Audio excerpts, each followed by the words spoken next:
O livro do profeta Abacuque. Ele viveu durante as décadas finais do Reino do Sul de Israel, e esse foi um tempo de injustiça e idolatria. Ele viu a ameaça crescente da Babilônia no horizonte, e isso não foi boa notícia para ninguém. Mas ao contrário dos outros profetas, Abacuque não acusa Israel. E ele nem fala em nome de Deus para o povo. Pelo contrário, todas as suas palavras são dirigidas pessoalmente a Deus. E o livro fala sobre a luta pessoal de Abacuque e a sua jornada de tentar acreditar que Deus é bom quando há tanto mal e tragédia no mundo. E assim, as palavras de Abacuque são, na verdade, poemas de lamento, e são muito semelhantes aos lamentos que você encontra no livro dos Salmos. O poeta faz uma reclamação e em seguida chama a atenção de Deus para o sofrimento ou a injustiça no mundo, exigindo que ele faça alguma coisa. E saber desse lamento é realmente o segredo para entender o conceito e a mensagem desse pequeno livro. Os capítulos 1 e 2 são enquadrados como um argumento constante entre Abacuque e Deus. E o profeta apresenta duas reclamações, às quais Deus oferece duas respostas. A sua primeira reclamação é que a vida em Israel se tornou horrível. A Torá está sendo negligenciada, resultando em violência e injustiça, e tudo está sendo tolerado pelos líderes corruptos de Israel. E Abacuque está gritando, pedindo a Deus para fazer algo, mas nada parece mudar. Mas então, de repente, Deus responde. E ele diz que está muito ciente da corrupção do seu próprio povo, Israel, e que ele está convocando os exércitos da Babilônia para trazer justiça sobre Israel. E muito semelhante à mensagem de Miqueias ou Isaías, Deus diz que ele usará esse terrível império para devorar Israel por causa da sua injustiça e maldade. Mas Abacuque não gosta dessa resposta e faz uma segunda reclamação. Ele diz que a Babilônia é ainda pior do que Israel. Eles são mais corruptos, mais violentos. Eles idolatram seu próprio poder militar e tratam humanos como animais, reunindo-os como peixes dentro de uma rede. Eles devoram nações e grupos de pessoas para construírem o seu próprio império. E assim Abacuque diz: como pode ser que você, um bom Deus santo, pode usar nações tão corruptas como seus instrumentos na história? Ele exige uma explicação. Na verdade, ele se descreve como um vigia nos muros da cidade esperando a resposta de Deus, que eventualmente chega. Deus diz a Abacuque para pegar algumas tábuas e cinzéis e anotar o que ele vê e ouve. É uma visão sobre uma época determinada do futuro, que, mesmo que pareça lenta, virá. De fato, Deus diz que a pessoa justa viverá pela fé, nessa esperança e visão. Então, o que é essa promessa divina que Abacuque deve escrever?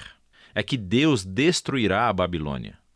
Deus diz que a violência e a opressão das nações criam esse ciclo de vingança sem fim, e que Deus usará este ciclo para provocar a ascensão e queda das nações.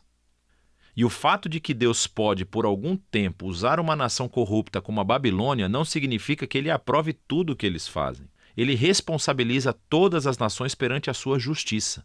E assim a Babilônia cairá junto, como qualquer outra nação que agir como eles. A promessa de Deus é, então, elaborada por uma série de 5 poemas que descrevem os tipos de opressão e injustiça perpetrados por nações como a Babilônia. Os 2 primeiros visam práticas econômicas injustas, como a forma como as pessoas ricas cobram juros ridículos, como uma maneira de manter as pessoas pobres endividadas. E assim eles constroem sua riqueza através de meios desonestos. O terceiro é uma crítica ao trabalho escravo, tratando os seres humanos como animais e ameaçando-os com violência se não produzirem.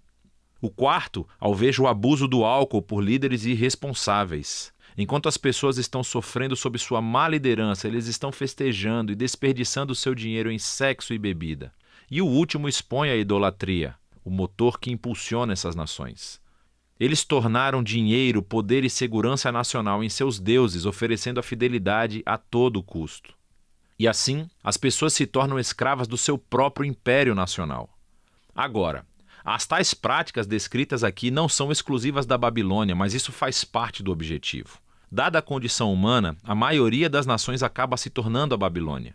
E é assim que a resposta de Deus a Abacuque nesse livro se torna a resposta de Deus para todas as gerações futuras, para qualquer pessoa que viva em um mundo governado por outras Babilônias. Mas ele deixa uma pergunta pendente. Será que Deus vai deixar este ciclo, a ascensão e queda dos impérios babilônicos, continuar para sempre? E é sobre essa pergunta que se trata o capítulo 3. Nós aprendemos que esta é uma oração de Abacuque. E começa com Abacuque implorando a Deus que haja agora no presente, como fez no passado, para derrubar as nações corruptas. E o que segue é um poema muito antigo. O primeiro descreve uma aparência poderosa e aterrorizante de Deus. É muito semelhante aos poemas de abertura de Miqueias e Naum, e semelhante à aparência de Deus no Monte Sinai no livro do Êxodo. A nuvem, fogo e terremoto.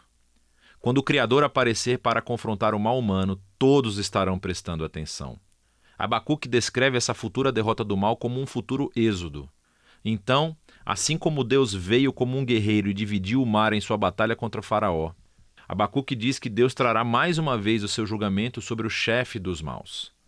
Então, o Faraó, como a Babilônia, tornou-se aqui um arquétipo de nações humanas violentas. Mas ao mesmo tempo, nos é dito que quando Deus confrontar o mal, ele salvará o seu povo e o seu ungido. É uma referência ao rei da linhagem de Davi. E assim, nesse poema, a história do êxodo do passado tornou-se uma imagem do futuro êxodo que Deus realizará. Ele mais uma vez derrotará o mal e derrubará os faraós e as babilônias desse mundo. Ele trará justiça a todas as pessoas e resgatará os oprimidos e os inocentes. E é essa esperança que permite que Abacuque conclua o livro com louvor.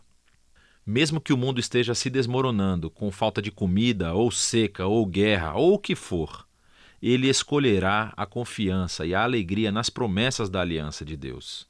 E assim Abacuque, no final desse livro, torna-se um exemplo brilhante de como os justos vivem pela fé. Abacuque reconhece o quão escuro e caótico o mundo e nossas vidas podem se tornar e nos convida a uma jornada de fé, confiando que Deus ama este mundo mais do que nós amamos e um dia ele eliminará o seu mal. E é disso que trata o livro de Abacuque.